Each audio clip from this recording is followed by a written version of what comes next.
The U.S. Department of Interior decided decades ago that the belief in unnatural beings was well spread enough to warrant a database for any and all cryptids in the U.S. that amass a large enough following. I personally don't know what warrants a large enough following. Probably the same number that warrants a cult.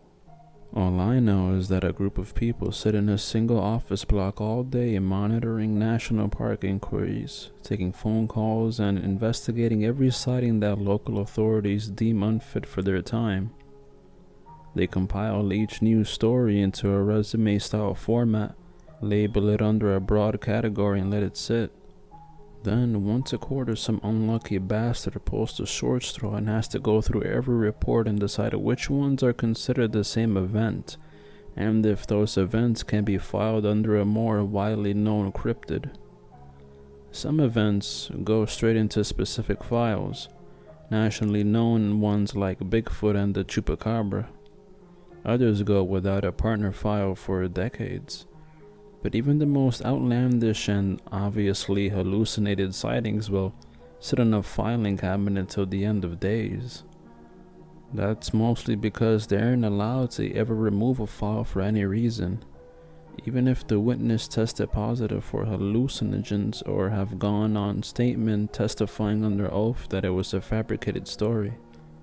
Files cannot be blacked out, redacted, destroyed, or altered once the quarterly refiling is finished. Why, you might ask? Would the United States government keep files on things that officially don't exist? Well, that's the same question I asked myself when I took this job. I could have sworn it was a joke. I thought I'd be arrested at the gate of the Department of Interior's HQ on my first day when it turned out to be an elaborate prank by my friends.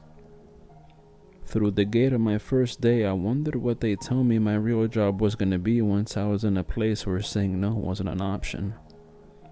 The pay wasn't going to be great, and I knew from a friend that the government wasn't the most generous with giving you all the benefits they promise. But I assumed whatever I was going to be doing, it was going to be better than ending up on FBI's most wanted list. For a little background, I was a simple gun for hire, working in the South for shady customers looking to off even shadier targets. I'd love to tell you every story, and believe me, there are some juicy ones, but for the time being, I'll stick to my script. No one knew my name, and I never met my customers. All transactions were done with drop boxes and other discreet and untraceable actions. I never cared who the target was. I once offed an 80-year-old crippled preacher. No idea why. All I know is someone wanted him dead and was willing to pay 6 figures to do so. That lifestyle came to an end when my ignorant bliss left me with the body of a federal agent in my trunk and vehicle on fire. I would love to say I ran off, evading the feds for years before they found me, but somehow they had beaten me back to my hotel room. Surprisingly, I was not shot on sight, nor was I arrested. They didn't even seem angry. A tall man in a finely tailored suit sat in the room when I arrived, and on the bed sat 2 more men. Both of them were of pretty normal proportions, but the other dude, at least 7 foot tall. We're talking Shaquille O'Neal levels big. Outnumbered and likely outgunned, I acted if this was a thing I did regularly. Meetings with nondescript gentlemen in suits that had access to my hotel room paid for in cash under a name I made up on the spot. To save you the details, they offered me a job. I killed someone with a unique set of skills, and now they wanted me to replace him. It was that or a lifetime in a prison so miserable the gulag would seem like a vacation. The job? Cryptid bounty hunter. They wanted me to hunt down and kill verified cryptids. My first question was obviously, "You want me to kill Bigfoot?" To which a mighty roar of laughter erupted from the men, and I was met with, "The Bigfoot have been extinct for over a decade." There was a lot more to unpack in that response than I was ready for, but 3 weeks later and I was taking the elevator to my new office in the cryptid department. I met my co-workers and I was given my first file, the Jersey Devil. Kind of on the nose, you know? one of the most famous cryptids in the States. The 2020 file alone was probably a 4-inch 3-ring binder full of one-page events. It was helpfully partitioned into 4 categories: obvious lies, likely fabricated, merited, and verified. As someone who was never a believer in the paranormal, spiritual, cryptid, or conspiracy, the verified tab had more events than I was ready for. What I was even less prepared for was the 2019 file and the 2018 file, and each preceding file dating back to the 90s. I spoke with my coworker about it, wondering why, if this thing has been active for 30 years, why are we just now trying to kill it? With a stone-cold stare, he answered while finding another form. Do you really think that the Jersey Devil is the devil? No. Obviously not. It likely is some low-level demon or a fragmentation of the devil's spirit, or an attempt at creating the Antichrist. I don't know.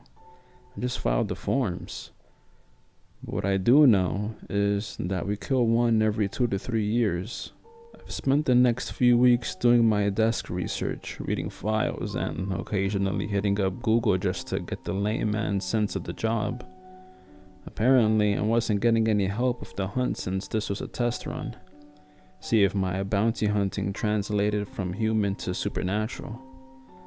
I have been assured that this is an extremely easy task and it almost never results in a death.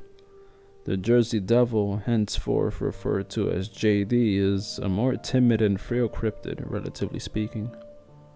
Since the department's induction, only 2 hunters have failed to come back from a hunt. They're pretty sure one of them ran off without even trying, so likely JD has only bested 1 hunter. A couple months pass and I'm finally ready, I thought, to take this thing down. I've been in the area a couple weeks. I've asked around and gotten a feel for the story. This case doesn't seem any different than the last dozen that crossed through the department, and I've decided to take the beaten trail.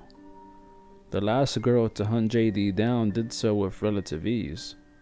She used the catch-all instant supernatural begone strategy. It was quite simple, really. A wooden crossbow bolt with a silver head, soaked in holy salt water with a mini Molotov cocktail contraption on the back to light him on fire after impact. Worked for her. Hopefully the pattern holds. The problem is I only have 1, so I need to make it count. This thing actually costs a lot of money. A solid silver arrowhead took up most of my budget. I did manage to save some money for the trap, which had been laying untouched for over 2 weeks. Until a couple nights ago. I don't know if JD is dumb or just plain stupid, but when you're known for raiding chicken coops and killing farm animals, you would think that a chicken coop in the middle of the woods with no roof fencing and really fat chickens would be a dead giveaway. But regardless, good old JD decided he couldn't be bothered with traps and had himself a feast. And afterwards, the hunt was on. I had bought some extremely thin yet durable string, tied it to a kernel of corn and fed it to a chicken, then had several hundred yards of string laid out until the other end was glued to a small GPS tracker. Sure enough, I picked up the tracker a couple miles from the coop and began winding it up. I remembered to always keep slack on the string to ensure JD didn't feel a tug and attempt to fly away. However, I had reached the chew through string's end a few yards from a cave. Well, cave is an overgenerous term. It was more like a medium-sized hole burrowed through a rock, just large enough to fit a full-grown man, but not large enough to fit all the equipment he was carrying. After stripping down my gear to the essentials, a flashlight, my crossbow, a small LED lamp hung from my waist, and my trusty Ruger .380, I crawled into the hole. I crawled for hours, and based on my ever-fading light source from behind me, it was getting dark. I turned on the royal purple flashlight and shined it ahead. The beautiful purple light was good for one thing, and it wasn't seeing. The light was more UV than visible spectrum, which means it didn't help much with my vision. It was only really helping me see the general shape of my now widening hole.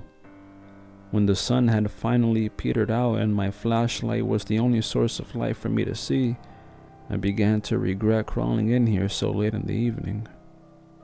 Just as I was determined to start back crawling my way out, I saw a corner in the path, and I hurried the best a man with a crossbow in his hands and knees could manage. Right around the corner opened up to a massive room. Within it were corpses of farm animals strewn across the floor, decorated every so often with a family pet or human appendage. Across the room was a large stone slab, big enough to fit 2 people who were very comfortable with each other. On it lay my buddy JD. True to form, the devil had a horse like I had. The only real difference is that this looked like a horse evolved as predator, not prey. A long face topped with forward-facing eyes and cupped at the bottom of large nostrils. Loose lips hung over a wide mouth, parted enough to see the front row of orange-stained teeth. A short neck connected the horse head to the body of a man. 2 short arms ended in split hoof feet. Legs bent more like a goat than a man.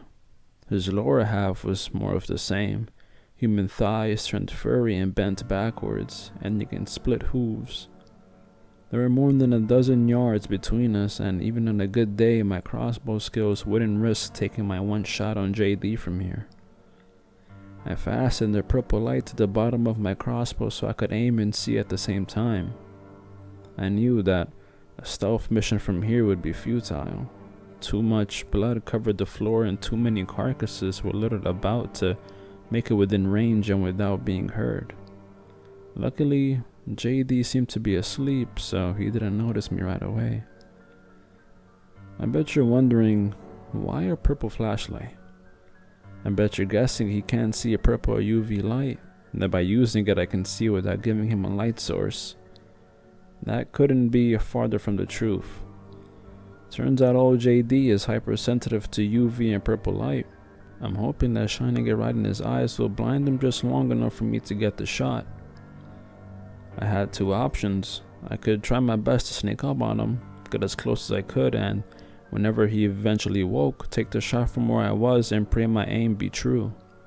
Or I could run headfirst as hard as I can and close as much distance as I can before he comes to his senses, and hopefully be within range before he even knows what's up. I chose the latter, and boy howdy, was that the wrong choice. I barely took 2 steps before JD was awake and alert. He took a flying straight up to get as much distance as he could from his assailant. Right, flying, that's a thing he can do. It's gonna make it hard to get a close shot. I shined the light directly at him, and instinctively he curled his wings in front of his face to shield his eyes. His momentary lapse of thought was enough to begin him spiraling towards the floor. He landed with a crack as bones and blood splashed away from him. I changed my path and started to run to where he had landed. With almost impossibly quick speed, he rushed me, reaching me before I could get the crossbow up. He turned 180 degrees before dropping on all fours and horse-kicking me in the chest. I knew he had cracked at least 2 ribs on either side, but all in all, it wasn't the worst pain I'd ever felt. No, that honor belongs to the next feeling, a deep burning from within me as I felt like my intestines caught on fire. Heat radiated from my stomach, and as I locked eyes with JD, an almost anime-style flame twinkled in his eyes as I began to feel my soul torn from my body. I reached to my ankle, and with every ounce of energy I had pulled out my Ruger and landed a perfect shot in his leg. It was just long enough to break his concentration, and I felt a cool wave rush within me. The horse had looked back up to me, but before he could react, I put another shot into his nose. He recoiled and tried to fly away. In the split second I had to think, I turned on my lamp and tossed it to the floor. A bright light illuminated the walls and ceiling, and for the first time I got a good look at this thing's lair. Crude yet distinguishable portrayals of biblical events were drawn on the wall, as if a young child has just gone home from a hellish, pardon the pun, Bible camp and didn't have paper to draw on. The pit of sulfur, Jesus in the desert, a man and a woman in a beautiful garden with a humanoid snake in the back. Just as I was beginning to marvel at the sentience of the being, I was hit hard from the back. JD had tackled me to the ground and I had dropped my pistol. I reached behind me for the sling holding the crossbow. I slung it around. The light pointed right at JD made him flinch. I lined up a shot, pulled the trigger, and thunk. The unforgettable sound of a dry fire. The bolt had come out, but where? I looked around. Directly between JD and I was a small piece of wood. Shining embellishment on one side and a small bottle of the strongest alcohol I could find on the other. Since the fletchling had been replaced with a bottle rigged to light, that's why the aim was going to be so poor. I jumped for it and JD attempted to kick it away. I only managed to grab it a split second before a hoof struck my arm.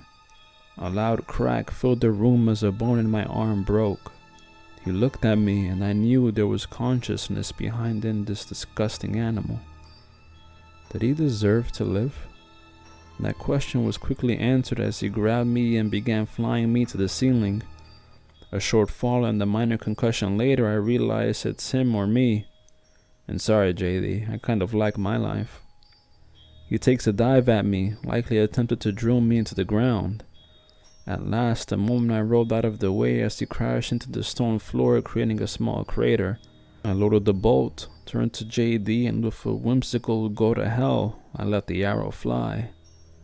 It struck a little less true than I would have hoped, but a gut shot got the job done. As the arrow entered his stomach, the bottle broke and lit up. JD was consumed in fire in a matter of seconds, and what I can only imagine was a guttural scream came from within him. Fire burst from the floor around him, and I watched as JD melted into the floor. There was no body to recover, for the best, I guess, since housing dead cryptids would probably be expensive and have little value.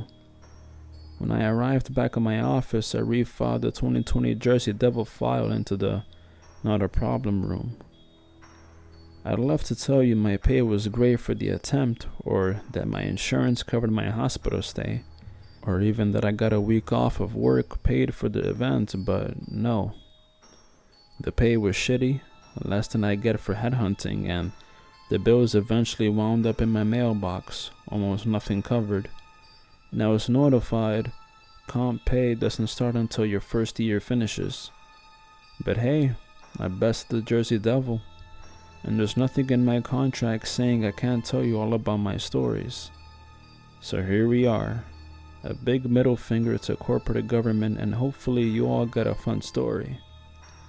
Hey, maybe next year one of you can go out and hunt it before it becomes a real problem, and I won't have to deal with it again.